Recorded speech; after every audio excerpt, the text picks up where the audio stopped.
Welcome, one and all, to the Yoga Therapy Hour.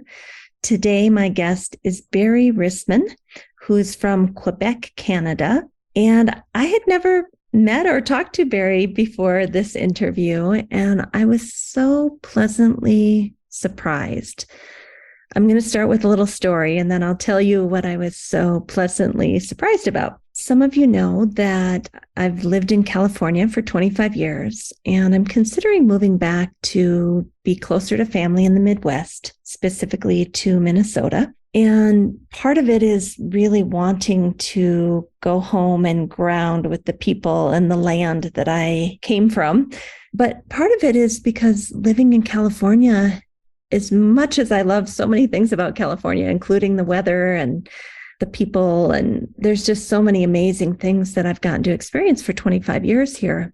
The fires, because I live in a cabin in the woods and it's on a hillside that the fires tend to come up, we've just kind of lived in terror for the last 10 years during fire season, which starts about now in June and goes all the way through October. And every morning you wake up and you sniff the air to see if there might be a fire near you, and you get online and do a fire check. And I think my husband and I have just come to this place where we don't want to live like that anymore. And there's been so many close calls and so many evacuations. And as you know, we have a lot of rescue animals, which makes evacuation just kind of difficult and challenging.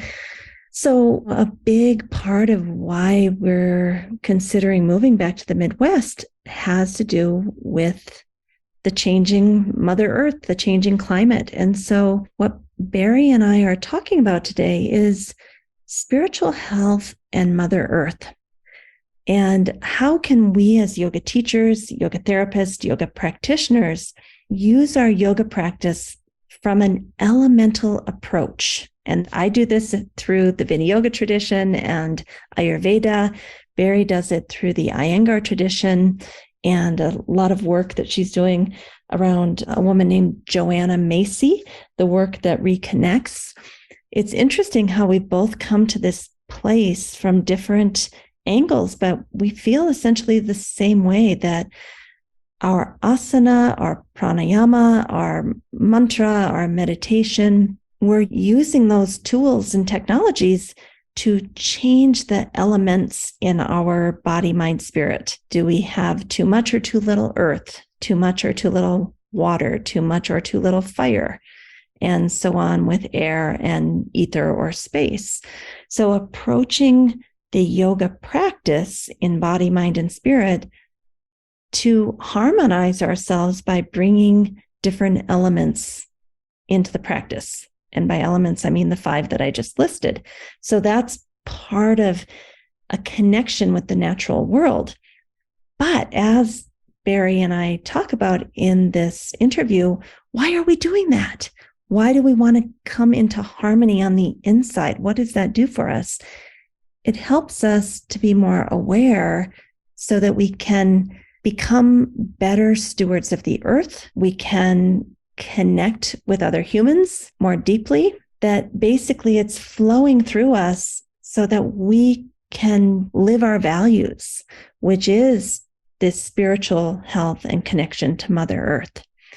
So I didn't know any of this about Barrie coming into this interview. It just kind of was flowing and we were discovering together. And I think you're really going to enjoy this interview. And I bet many of you feel the same way, that you approach your yoga sadhana or daily practice from an elemental perspective. And why? Because we are all part of this deep ecology of the earth and humanity, and we want to try to survive together and thrive together. So I welcome you to enjoy the beautiful Barrie Risman, just as I have for the last hour.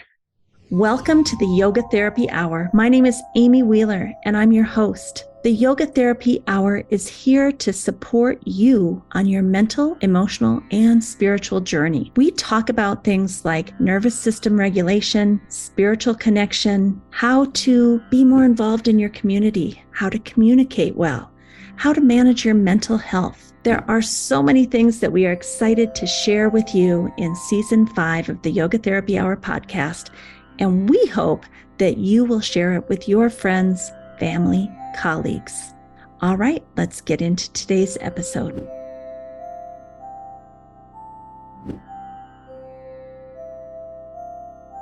Welcome, Barrie. So nice to have you here today.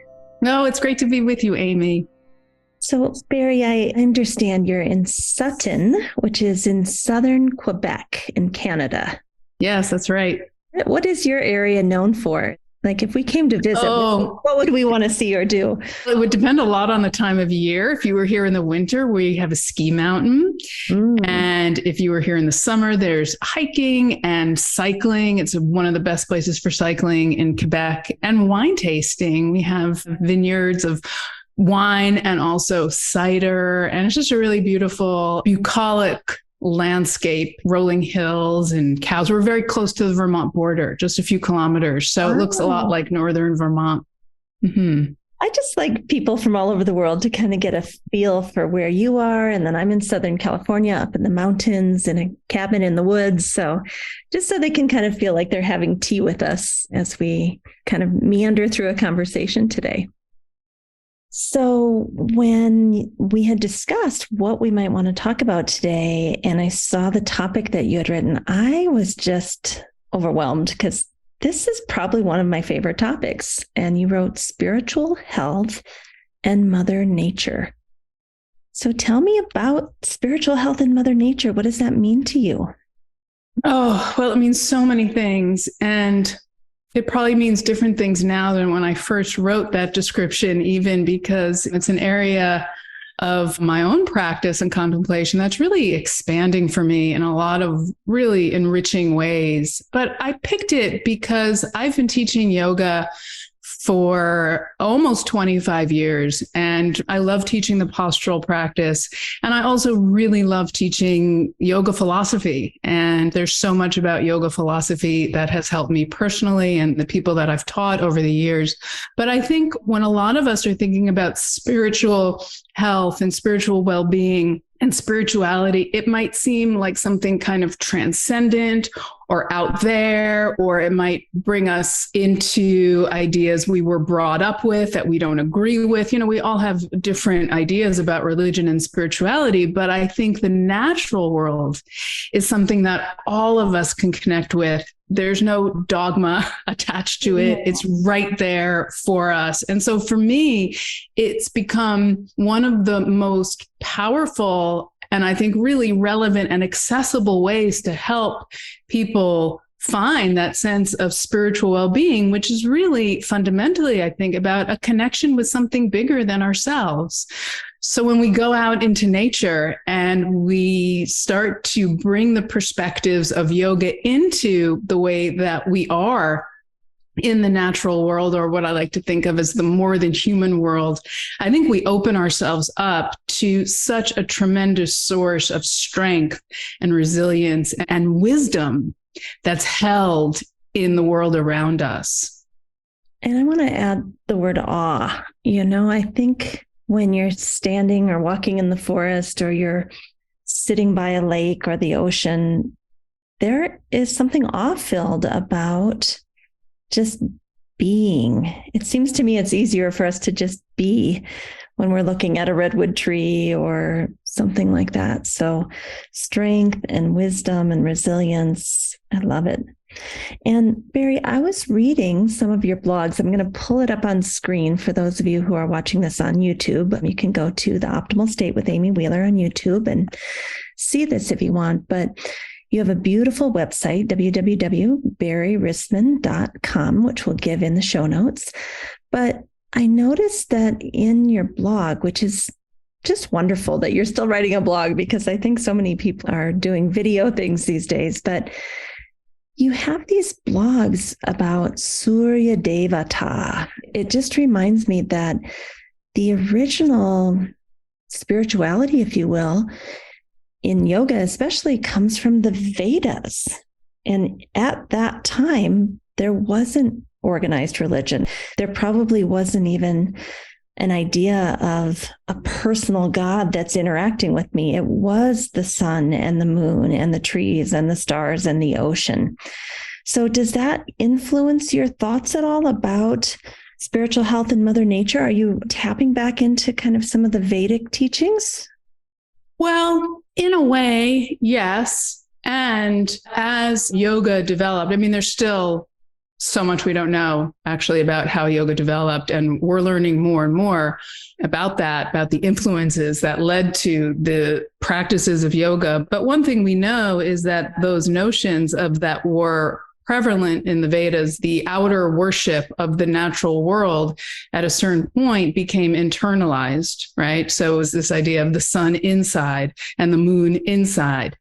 And then much later with the Hatha Yoga tradition, the non-dual tantric traditions, there was this honoring of the body as composed of the elements of nature. I mean, that understanding goes back to classical yoga and that it's all prakriti, but really incorporating the body and the sense awareness and kind of the elemental aspect of who we are and what we're made of in that way, and using that for practice, right? It came later with the tantric and the Hatha Yoga tradition. So I think that's really more what I draw on in terms of my teaching, in terms of how we embody the elements of nature in practice. And of course, it links all the way back to the Upanishads, where the teaching, you are that, like the student asks the teacher, teach me about the nature of the self. And he says, bring me the seed of the tree, the Nyagrota tree. And he says, break open the seed. And what do you see? Oh, I see a lot of little tiny seeds. Oh, break those open. And what do you see? Oh, I don't see anything. Right. And it's like that essence, that is you. And that is the essence that gives rise to all things. So it's there right from the beginning of the tradition that the same energies that move in nature move within us as the intelligence of the body and the intelligence of the natural world. But in the tantric tradition that I draw on in terms of really embodying that in practice. When you say that, are you talking about like the 5 elements of nature, like earth, water, fire, air, and space? Yes, primarily, yes. And also the larger intelligence that the self-organizing power of life, we can think of it as, in the tantric tradition, it's Shakti, right? This creative, generative, self-organizing kind of source power that gives rise to the elements, that gives rise to everything that we see and experience in ourselves and in the world. It's all of that. I'd love to hear more about Shakti. Well, Shakti in the non-dual tantric tradition is considered the creative and generative power of supreme consciousness. So it is the face of supreme consciousness that moves herself out into being. And so it is considered a self-organizing source power. And it's the dynamism and the creative power within us and all of life. So when we look at nature here in southern Quebec, we're in the fullness of summers. We get to really experience the seasons very dramatically. So from the depth and the emptiness of winter, this amazing renewing power of nature, I think, is so heartening and holds so much wisdom in the way that happens. I was just out for a walk and I was looking, and just like in a couple square feet, I'm sure it's the same where you live, so many different plants and grasses and flowers and bugs. I mean, this incredible diversity, endless creativity. And then the cycles, that sense of impermanence, that we're moving through cycles. And so for me, the really exciting piece of it is it's about having that sense of awe that you mentioned. Mm-hmm. And then the understandings of yoga and the practices of yoga hopefully help us to really embody and hold on to those moments, right? So we can feel awe when we're standing in front of an ancient redwood tree, and just kind of stops us, or looking out over a beautiful vista. And we know that there's an equanimity there, there's a centeredness there. But how do we really take that moment and turn it into a practice that really serves us when we're feeling anxious or when we're feeling disheartened? How do we use that? And that's where I think yoga potentially is really the full package of how we can embody and take hold of the healing power of nature within ourselves. There's just so much juiciness to draw from here, but I know how I do this, but I want to know how you do that. How do you take sacred moments that we're connecting with this Shakti and then take that to a place where it's like something we can draw from, maybe a well of resilience we can draw from in daily life? But I'd like to hear how you connect those dots in a very practical way with your students. Oh, well, with my students, well, I can speak from my personal experience first, and then I can also share how I help students to do it. So for me, one of the practices that helps me do it is my contemplative study practice and reflective practice. So as you said, I'm still writing a blog. I really like to write. And so I have a journaling practice in the morning, like I know many people do. And for me, that's really a time of pausing, paying attention, looking outside my window at the beauty of the day, whatever it is. And it's like any other yoga practice. It's something that we experience the benefits from doing over and over for a period of time. And then I think the other piece for me, particularly recently, is listening, just being in nature in a very receptive way. Whether it's on a walk or sitting in my backyard, just like having a time where I'm strengthening the ability to be receptive and listen to nature. So it's like a practice. It's something that's ongoing. Now, when I teach classes, a lot of times what I'll do is I'll use the 5 elements, earth, water, air, fire, and space, and we'll look at how the tradition teaches those resonate within the body. And we'll play with that in terms of asana practice. So we can feel more grounded when we do standing poses and when we work the feet and the legs, and we can do that and we can have the experience of it. And then again, I think the important piece is how we reflect on that. I always give time at the end of class for students to sit with and notice the effects of the practice. And it's just a minute. It doesn't take long, but just feeling that. And when we start to become aware of that, firstly, and then secondly, begin to articulate that in language, even if it's just in our own minds, that really starts to solidify it. So we know that we carry that principle of solidity and grounding within ourselves. And we know that we can connect it to a kinesthetic experience. We might be able to connect it to an experience of breath or a state of mind. And that kind of, strengthens the ability to come back to it in daily life. It's such a beautiful example. I was just having a yoga therapy private today, and one of my students had a big job change, moved to a new place, meeting all new people. I mean, it just all good stuff, but it's very ungrounding.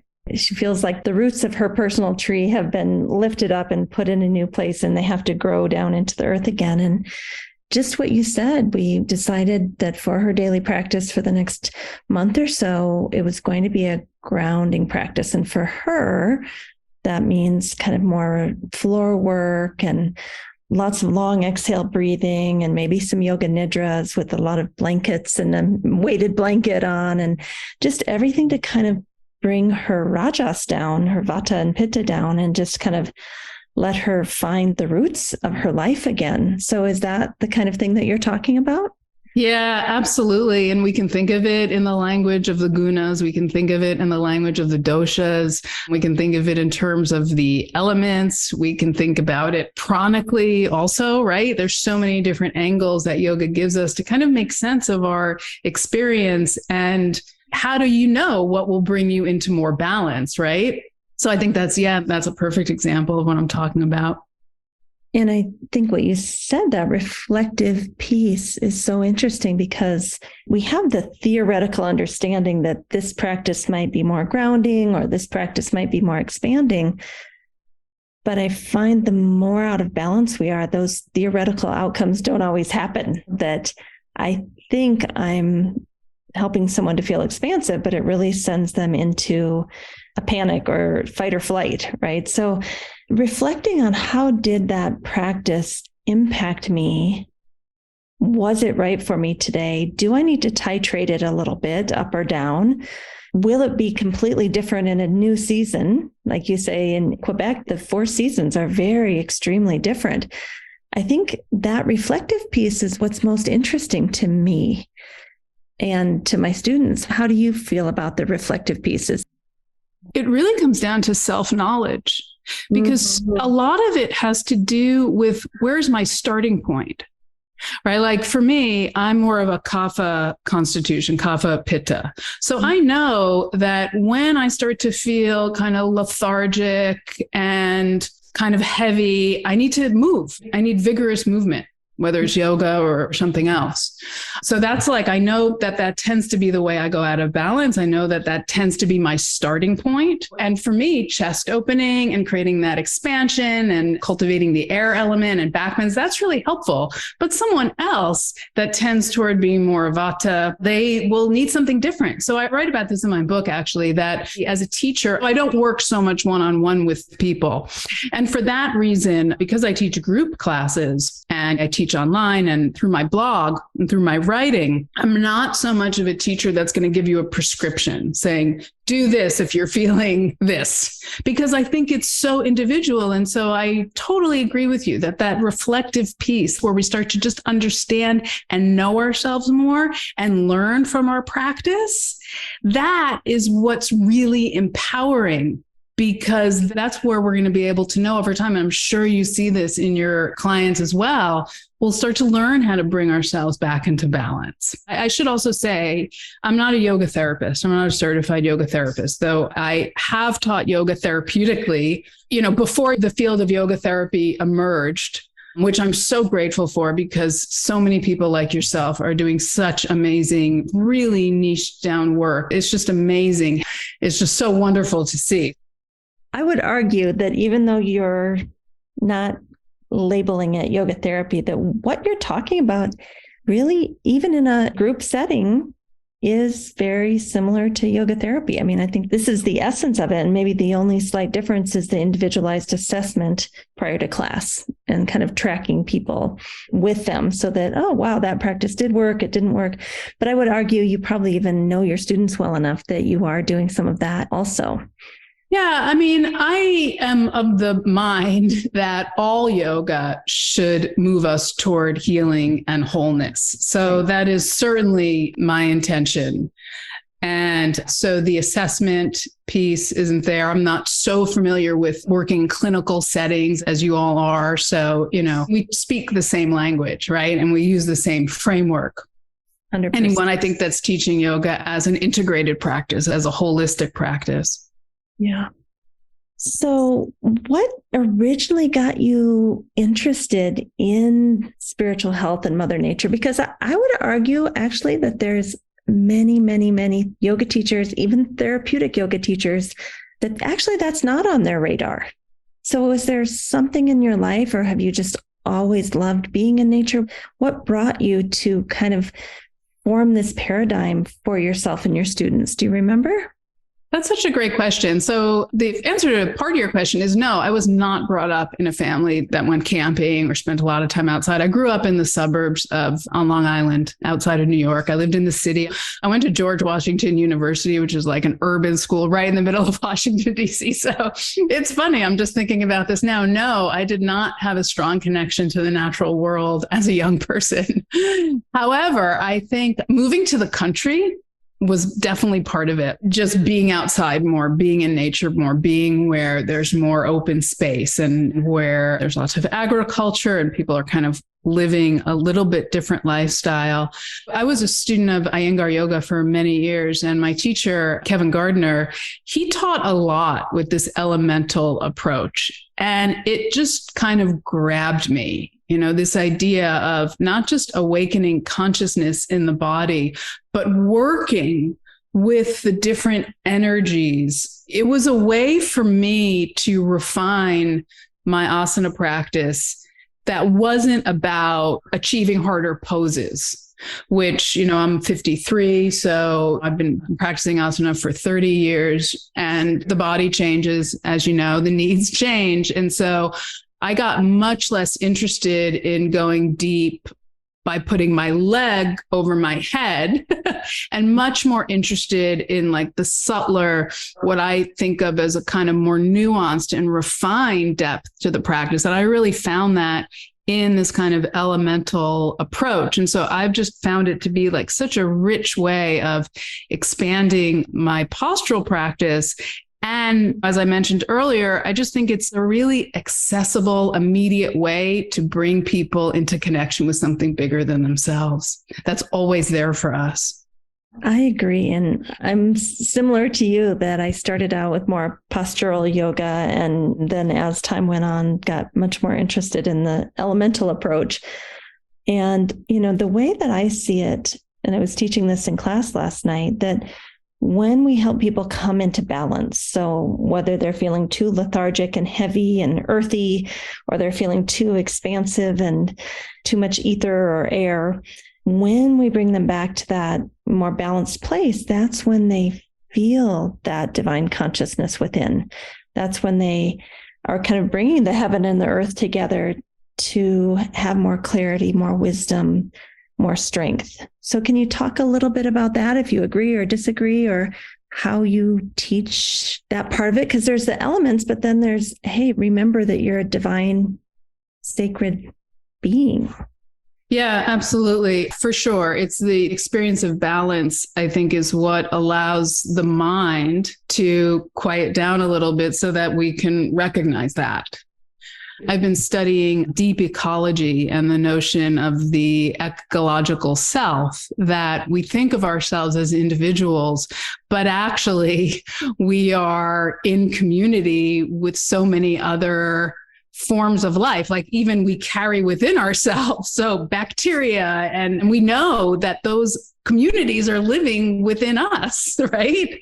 And we know that the bacteria in the gut affects the mind. So I think this is what's really exciting for me and what's unfolding over the past few months as I've learned more about deep ecology, this idea that we are really part of a living earth, like we're part of a community of life, is just so expansive to me. It's like we all belong to that, and we interexist in that web of life. And so it's not just us, it decenters us. We live in like such a hyper individualistic culture. And it's like this idea that I think is essentially a spiritual idea, that we are really connected to everything.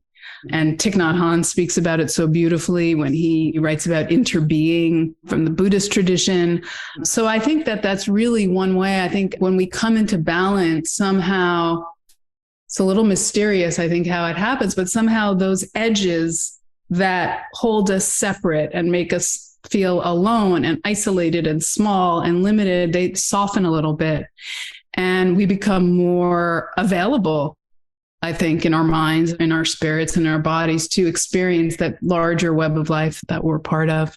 So many ideas are coming to my mind, from cleaning out my home and unfortunately bringing things that are going to go into a landfill. Like, that's now yoga to me. And it's exactly what you're talking about. Or which restaurant am I going to stop by and nourish myself with? And what are the sustainable or unsustainable practices of that chain of restaurants? All these choices, it's not a virtue signaling. It's, wow, I'm part of this web of life.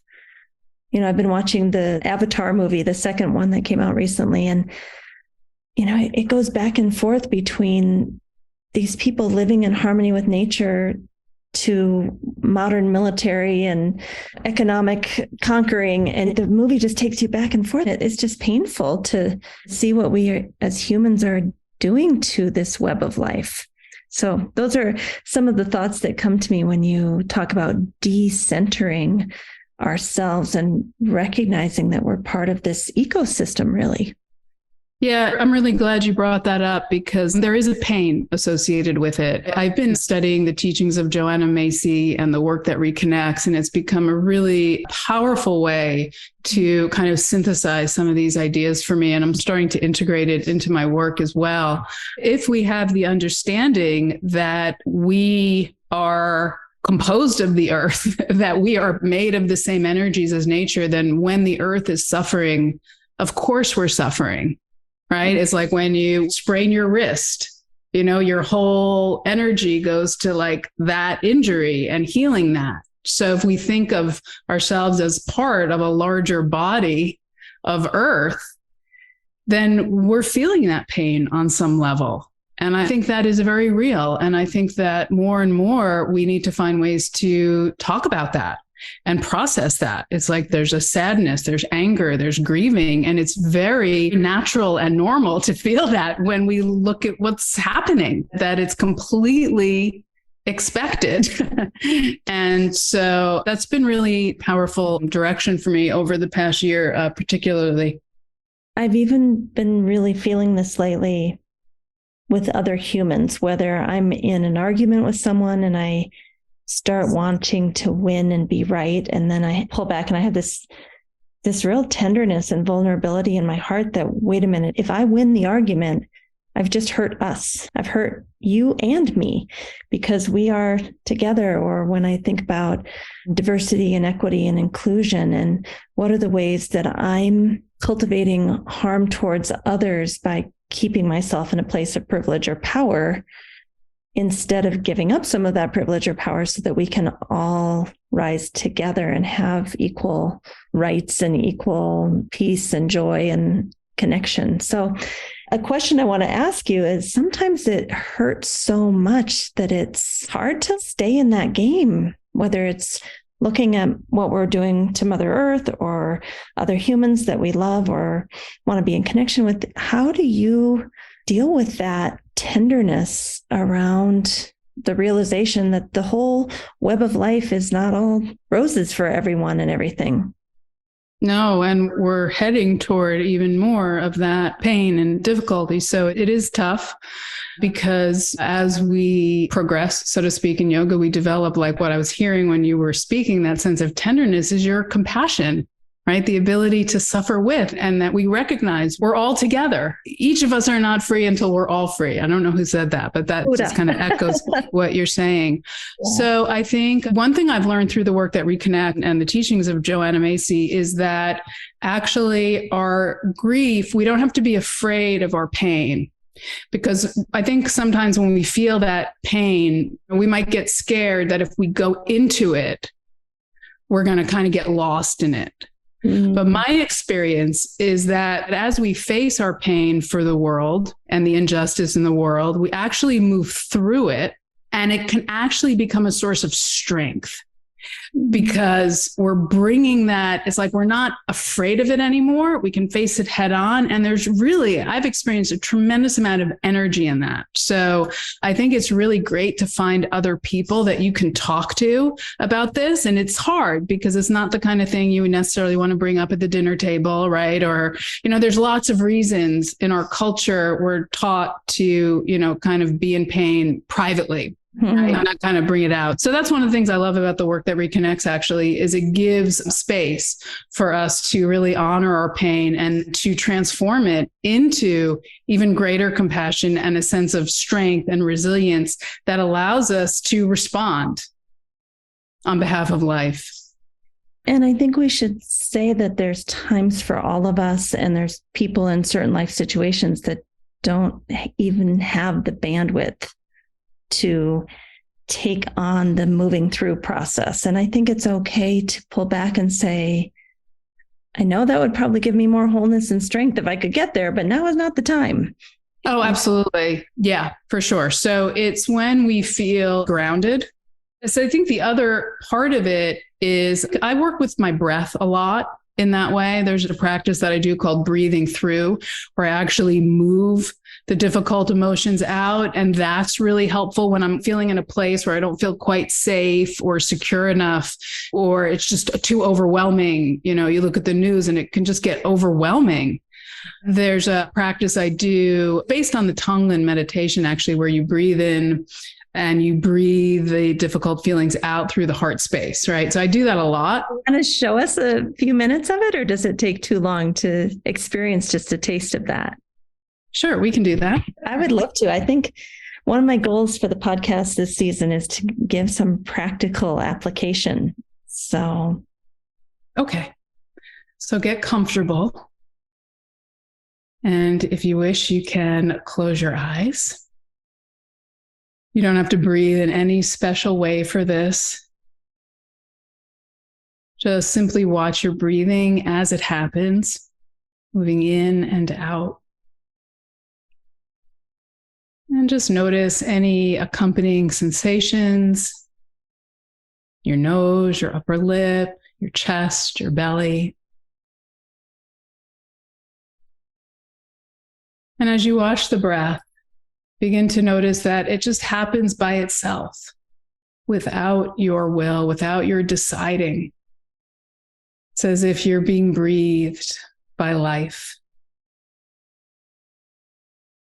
Just as we're all being breathed by life and sustained in a vast, living, breathing web. And then visualize your breath as a stream or a ribbon of air moving in through your nose, down into the lungs, and from your lungs, take it out through the heart. Picture your breath flowing in through your nose, the ribbon of breath, and back out through the heart space to reconnect with the larger web of life.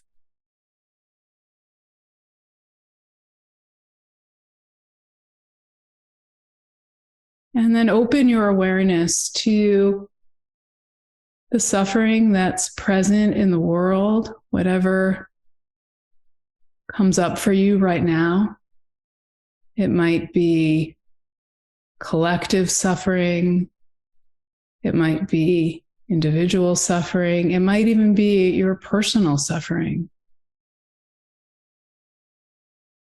And then breathe in that pain like granules on the stream of air in through your nose, down through the lungs, and out through the heart, out into the world. So there's nothing else to do but to let the breath and the pain pass through your heart.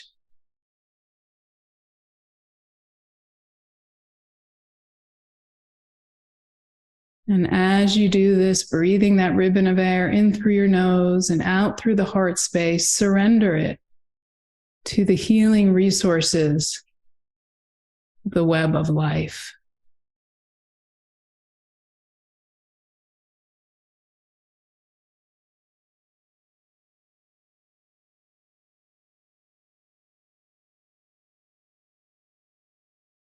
If you feel an ache in your chest or a pressure in the rib cage, like your heart might break, that's all right.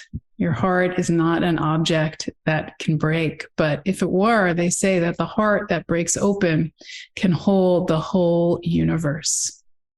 So you can trust that. Just keep breathing.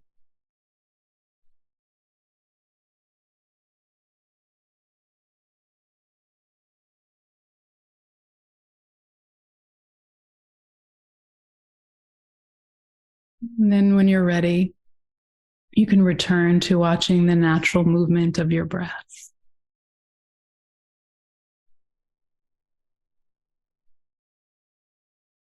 Thank you, Barrie. Oh, the experience that I had was, inhaling and exhaling through the heart. And then when you said, allow the, almost like allow the granules of suffering to ride on the breath and come in, like I felt resistance, like, nope, I'm at my max today. I can't take that on. Got enough of my own stuff going on. But then I thought, no, I signed up for this. Let's try it. And there was such a beautiful moment when I realized, oh, it's just going to go through me out into the web. And I don't have to take it all on and fix it myself. I mean, I think that's one of the ways we get lost in the grief is like, well, I have to fix it. That idea of separateness again, that it's on my shoulders, as opposed to, no, it moves through us. And we as a collective humanity and Earth, we take this on together. Has that been your experience of how that works? Yes, absolutely. I'm so glad you said that because me too. I felt that experience. Like I can't, like it's just too much. It feels overwhelming. And yes, absolutely. So when we breathe it out and offer it back to the web of life, so that's the really amazing thing is that we start to see the world, the living earth as a source of strength, right? Like there's wisdom in those trees. They're helping us become steadfast and present. There's just wisdom that we can get when we're in relationship with the natural world like this. So yeah, we become part of it and we draw strength from that. I mean, I'm thinking of all the different natural things I could release that grief and suffering to. I could offer it to the ocean. I could offer it to the redwood grove. I could offer it to the desert. And this has been a theme in my life that I feel personally responsible for fixing things. And this breath exercise just reminded me again and again, like, you don't have to do it alone, honey. This is for all of us. And the thought that we have to do it alone is probably what stops us from taking any of it on and just kind of being like, okay, not my problem. I can't do it. Mm-hmm. Yeah. Or we numb ourselves in so many different ways because it's just too much, understandably. But are you saying let's say it comes in, I let it in, I feel it for a moment, and then I let it flow back out. Is there value in that? Have I done something to help the collective by letting it flow through me, even if it's going back out to everyone else and Mother Earth again?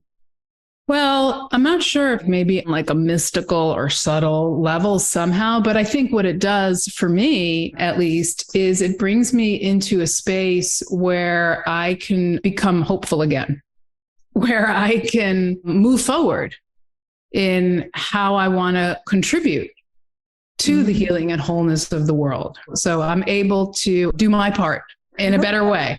What does that look like? Because again, I just see so many of us saying, I can't, it's too much. I've got enough of my own stuff. But if we all did this, it would be lighter for all of us. So does that mean, okay, you do this, you realize it's flowing through you, and it gives you a little bit more energy or space to go to the rally or to pick up trash on your walk? Is that what you mean by you can do your part? Right. Well, I think there's different dimensions. So what Joanna Macy talks about is this notion of the great turning, which is the movement toward a life-sustaining society. And she talks about it having 3 dimensions. The first is what you're talking about. She calls those holding actions, things to stop the destruction. So that's things like going to rallies, arguing for legislation, recycling, things to not make things worse. The second aspect, and this is all an ecosystem of response. They all have to happen. So there's the holding actions where we try to slow things down. And then at the same time, that's not enough.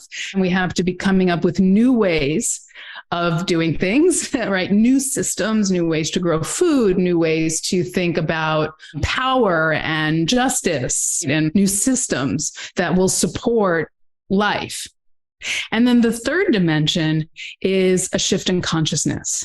And that is as important as the other two, because the movement toward a life-sustaining just society means that we have to change our values. We've been living in an industrial growth society that values profit, growth, competition, and views power in that way. And unless we change our values and what we think is important and what we want to see, and there has to be a shift on the level of consciousness. And so each of us, I think, contribute maybe in one of these dimensions or maybe all of them at different times. So for me, I feel like the work we do as yoga teachers and yoga therapists is very often on that level of the shift of consciousness. So hopefully my goal is to give people tools to feel better in their bodies so they can be happier in their lives, and to develop the emotional and spiritual resilience to also do their part. So I kind of see my work as on that level of the shift in consciousness, although I'm really trying hard as I'm able to. I have a family, full life, as I'm able to, volunteer in my community. But it's like we can't do all the things. So I think we all can pick what is wanting to come forth from us to contribute to the healing of the world. It's reminding me, my friend Amy Weintraub, who every time she goes hiking, she has a garbage bag and they call it the trashy divas. And so they're out hiking, but they're picking up trash. It's just a small but meaningful way to take care of Mother Earth on your hike every day. I like what you said about we will each find our own way of contributing. I do want to say that it's not certain that this change is going to happen. We might not be successful. We might not make it. I mean, that's the point. We're at a turning point now. Yeah. And so there is a level of uncertainty. So I'm not saying, everything's going to be fine. We actually don't know. However, we get to decide where we want to put our energy. And we also don't know what's going to tip the scales and make the change, or how we can support the systems that are collapsing and the changes that are definitely going to come within our lifetime. So it's all wrapped up in how do we support ourselves to maintain the hope and the energy and the resilience to work toward the kind of world we want to see, and also getting comfortable with the uncertainty of that. Absolutely. And I think our yoga practice can help us with both of those. Absolutely. Yes. Uncertainty for sure, presence and going back to our intention. And there's so much we can talk about really what uncertainty gives us and how to lean into that. Like your client today, I think so many people are feeling uprooted. There's so much uncertainty, so much change and is happening. So these understandings and the practices that help us are more and more important in that regard. I know you've described how it is that you kind of bring these themes into your blogs, which are all on your beautiful website. You've given us examples of how you might do it in a group class setting. But I'm also interested in these retreats that you're running a couple of times a year. Do you bring these themes into your retreats? I'm starting to. Yeah, this is a new direction for me. I mean, like I said, I've been teaching yoga, asana, yoga philosophy, breath work, meditation for like 25 years. My own path has just been pretty straightforward. Like I found the style of yoga that really worked for me. And, I've kind of done that. And then over the past year, the work that reconnects has kind of pulled me just very strongly, unusually, actually. And so I've started to facilitate that work. I lead small group retreats at my house. It's my home studio. So I do a 5-day women's retreat in August, and then I do weekend retreats, fall, winter, and spring. And I'm starting to bring in some of these ideas into the retreats, but we always have a philosophical theme for sure. We do asana practice, but it's always framed within the context of yoga philosophy and some of the ideas that I think can support us on that deeper spiritual level.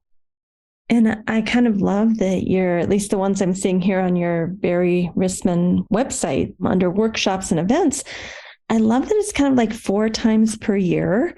I've always had this dream of like having a retreat, 2 or 3 day retreat 4 times a year to just watch the seasons change and watch us change in the seasons and the cycles of our lives, and just getting together and just saying, oh, how have I changed now? How has nature changed now? I just love that. So I don't know if that was your intention, but if it was, I think it's brilliant.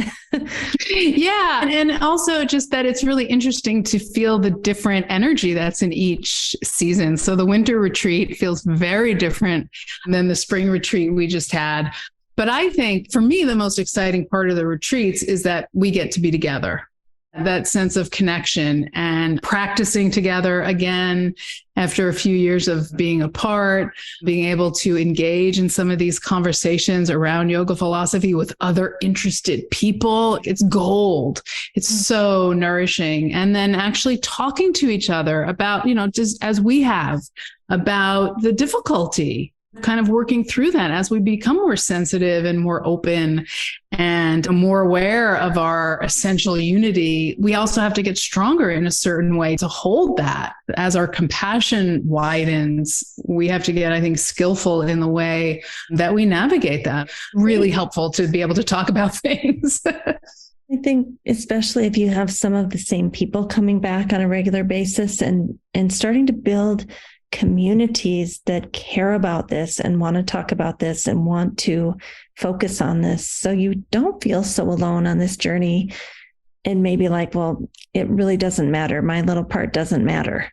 I remember Barack Obama saying, Yeah, we can all recycle till the cows come home, but that's actually not going to change the trajectory. We need a lot more than that. So I think sometimes we can just feel like, well, it doesn't matter. But when we come together, and maybe you do this with like-minded people and remind each other that intention matters, consciousness matters, small acts of kindness and compassion matter. This is what our values are. I think it actually does make a difference. Yeah, I think so too. I mean, it makes a difference in our experience, and that makes a difference for who knows how many other people's experience. I mean, we don't know. That's the other thing. We actually don't know how your friend Amy, who picks up all the trash, like somebody else could see that and then they start doing it. Or, who knows? It's like we just can take the right next step that feels in alignment with where we want to put our energy and how we want to live, right? Right. Because the intrinsic value of that, the joy is in the journey. And then this idea from the Bhagavad Gita of Ishvara Pranidhana, or the Patanjali's Yoga Sutra, where you kind of do the right action and let go of the outcome. Yeah, it's an offering, and it also feeds that sense of belonging. It creates a cycle where we feel better about ourselves. We start to feel better about our world that we live in. And so it has a ripple effect, both, I think, within us and within our communities. Well, Barrie, it's been such a pleasure to take this dive together today. I want to highlight anything that we haven't talked about. I know you have a beautiful book called Evolving Your Yoga, 10 Principles for Enlightened Practice. You have these amazing blog articles. You've got retreats. Is there anything else that's coming up for you that you'd like to share with us? Oh, well, thank you so much for all that. And yeah, I teach online also. And this fall, I'm starting a new live stream series. There'll be a series of 4-week sessions of classes centered around themes like we're talking about that I think will help all of us weather these turbulent times with greater steadiness and groundedness. So that's all going to be on my website for the fall, and my retreats coming up. Yeah, those are my online classes now, and we're creating new live stream series for the fall. Beautiful. I said this before we started the recording, but I just feel like everything that you do is such high quality, from the visuals to the blog. So in my mind, I know your classes would also have that level of refinement and consciousness woven into them. Thank you. Yes, I hope so. That's my intention. Wonderful. And thank you for offering online classes. Even though everyone is saying the pandemic is over, there's still so many people out there that, for whatever reason, can't or don't want to go into a closed space with other people. And I love that so many people are still offering that yoga from your own home. Mm-hmm. Yeah. And I have students all over the world, actually. So it gives me a chance to, gives us a chance to come together. And so we do them live stream, and then they're available on demand so people can practice with them when they want. So, yeah. Well, thank you, Barrie, for being with us today. Well, thank you, Amy. So many really awe-filled things to contemplate. So thank you. You're welcome. I want to thank Barrie for coming today. And one of the things that is so interesting to me about doing a daily yoga practice is that I think at first there is kind of a need to figure out, who am I? And build an identity and evaluate our values and look at, why am I here? What are my offerings? As I said, who am I? There's a whole period of growth and development that is required. That is a natural part of wholeness. And I would say, especially with our students in our yoga therapy school, as they go through our program and then start developing their business and their way of being in the world and how they want to show up, it's all about solidifying this identity, which almost seems anti-yoga, right? But I believe we cannot decenter ourselves and realize I am not that identity until we've built it up. I think to go from, I don't know who I am, I don't know why I'm here, I'm floating around, I don't know what my values are, to I'm going to decenter myself and I'm going to let go of the binds that have been holding me into this identity. That's too big of a jump. So we have to come through this realizing who we are in this elemental body, what we call the prakriti. What are my gifts? What are my strengths? What do I need to work on? Where are my challenges? What are my triggers? How can I regulate my emotions? How can I regulate my nervous system? So that's like the first half of the journey. And for most people, that's where it ends. That's where it starts and ends. But I would say the second half of the journey, and this is as most of us begin to age in our 50s and 60s and 70s, it's starting to realize, yes, I have values, but I am not that. Yes, I have this identity of being a daughter or a teacher or whatever we identify with, but I am actually not that. I am part of this web of life. I'm one tiny little part that really has pretty much no significance at all in the world or the universe, but I'm still going to try to find homeostasis and do my part as this little teeny ant or amoeba to stay in balance and to offer goodness and to give whatever it is that my little offering is to the world, because that feels good. It feels good to me, and it hopefully is good for humanity and for Mother Earth. So I just wanted to talk about that because I think people get really confused about yoga, saying, are we trying to figure out who we are, or are we trying to let go of who we are? And I think it's both. Different phases of development require different things. And I think as we look at the different stages of life, we're doing different things. In the brahmacharya phase, where we're kind of building up and we're solidifying our way to take care of ourselves and sustainability and financially providing for ourselves, that's part of finding the identity. And then later in life, it's about letting go of the identity. So that's just a little food for thought. Maybe you can think about where you are on that journey. And if you agree or disagree that both are needed, I would love to hear about that. We do have Yoga Therapy Hour podcast Facebook page. And I don't think a whole lot of people go in there, but I think we have like 700 members on there. And so these are the kinds of questions that if you wanted to go in there and start a discussion, we would love to have you. You just ask to join the group and we let you in, and you can start up any questions or thoughts about any of the episodes of the podcast. So thank you for being with us. It's our pleasure to be here adding this tiny little bit of goodness to the world, and we look forward to seeing you next week. A special thank you to our team here at Optimal State. We are truly a global family. George Mantuan, one of our executive producers. Adam Satchel, senior media producer and sound engineer from the Philippines. Krishna Panchal, a producer from Canada. Modupe Abdullahi, who does the show notes and is an editor for us from Nigeria. And Peter Morley, who wrote and produced the music for this show, who lives in Australia. Find more about Peter's work at www.zenmusic.biz. Thank you for listening. We'll see you next time.